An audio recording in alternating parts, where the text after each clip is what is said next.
Cualquier vector que ustedes tengan puede representarse en sus componentes horizontal y vertical. Aquí lo estamos viendo. Un vector a, b es igual a que yo tenga AI más BJ, donde la I y la J representan vectores unitarios y forman toda la base en dos dimensiones o en R2. Entonces fíjense aquí en la figura. I es un vector unitario que está sobre el eje X y eso tiene magnitud 1. Y J es un vector unitario que va sobre el eje Y. Entonces básicamente esta es la base que ustedes necesitan conocer para representar cualquier vector de esta manera. Y esto nos lleva al tema de vectores unitarios, que básicamente es lo que les comento de que es un vector con longitud o magnitud igual a 1. Y para encontrarlo yo lo que tengo que hacer es agarrar el vector v y dividirlo entre su magnitud. Ahora, ¿por qué tengo que hacer eso?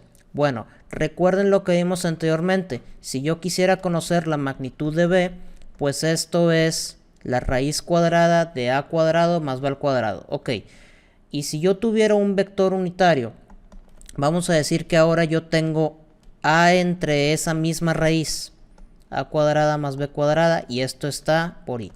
Y tengo b entre la raíz, a cuadrada más b cuadrada y j. Si yo quisiera calcular la magnitud de u, fíjense qué es lo que va a pasar. Yo voy a tener que esto es la raíz cuadrada de a al cuadrado entre la raíz de a cuadrada más b cuadrada que está al cuadrado. Y voy a tener lo mismo para b cuadrada entre esa raíz que está al cuadrado, ¿ok? Entonces aquí ya lo tenemos. Esto que tenemos adentro de la raíz, básicamente lo que va a pasar es que se va a hacer una a cuadrada más b cuadrada entre a cuadrada más b cuadrada. Y le estamos sacando la raíz a 1. O sea, básicamente esto es un 1. Aquí pueden hacer el álgebra, digo, la raíz se va a ir con el cuadrado. Tenemos a al cuadrada más b cuadrada en el denominador.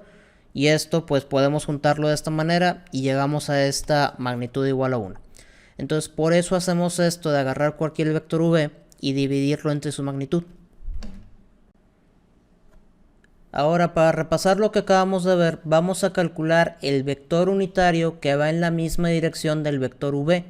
Para eso recuerden que lo que tenemos que hacer es calcular la magnitud de v, que esto es 2 al cuadrado más 3 al cuadrado, y haciendo los cálculos esto les tiene que dar que es la raíz de 13, porque es 4 más 9, 13, y raíz de 13, bueno, pues ahí queda. Y lo único que tengo que hacer simplemente es decir que el unitario es v entre su magnitud.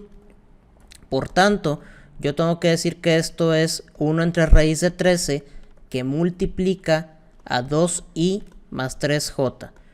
Esto pueden expresarlo como, bueno, básicamente juntando todo, que es 2 entre raíz de 13 por i más 3 entre raíz de 13 por j. Normalmente no se deja expresada el término del denominador en forma de raíz. En el caso de los vectores, muchos autores lo dejan expresado así, pero en caso de que ustedes digan no me gusta ver la raíz abajo, bueno, pues lo que pueden hacer es racionalizar y solamente tendrían que decirme que esto es 2 por raíz de 13 entre 13, esto es i, más 3 raíz de 13 entre 13. Eso es en el caso en el que les pidan que no dejes la raíz en el denominador.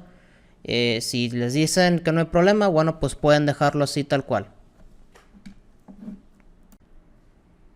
Pero no solamente podemos representar un vector unitario utilizando la estructura de AI más BJ, sino que podemos utilizar la trigonometría para representar dicho vector. Aquí les presento la figura de un círculo unitario, es decir, un círculo que tiene de radio 1. Lo que vimos anteriormente era que si yo tenía un vector, vamos a decir que este es mi vector, y que ese vector yo tengo que este es el punto A, B, entonces les decía, yo puedo trazar las componentes, esta línea punteada de azul es mi componente B, y aquí abajo punteado pues tenemos la componente A. Perfecto. Y aquí pues formamos el ángulo. Pero la trigonometría, ¿qué es lo que me dice? Que cuando yo tengo este triángulo, se define la componente vertical como el seno del ángulo. Entonces hagan de cuenta que esa B tiene que ser el radio proporcionado al seno del ángulo, y que esta A debe de ser ese mismo radio pero proporcionado al coseno.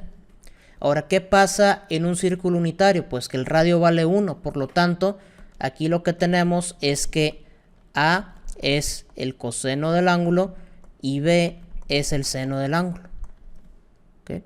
Y si yo quisiera representar esto de forma vectorial, entonces, en vez de decir que un vector es AI más BJ, yo podría decir que un vector es el coseno del ángulo por la componente I más el seno del ángulo por la componente J. Y de esta manera yo podría expresar cualquier vector en términos del ángulo que se forma.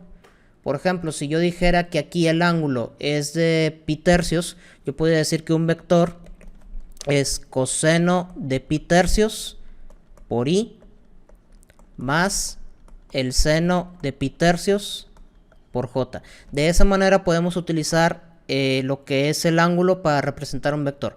Si yo quisiera regresarme a las coordenadas rectangulares, que es de A y de B, pues bueno, tengo que evaluar cuánto es coseno de pi tercios y cuánto es seno de pi tercios. Ahora, aquí tenemos un siguiente ejercicio. Yo tengo este vector unitario, entonces lo que quiero hacer es representarlo utilizando el ángulo. Básicamente lo que acabamos de ver. Entonces, pausa el video otra vez. Tómate el tiempo para hacerlo y ahorita pues vemos la solución de este problema.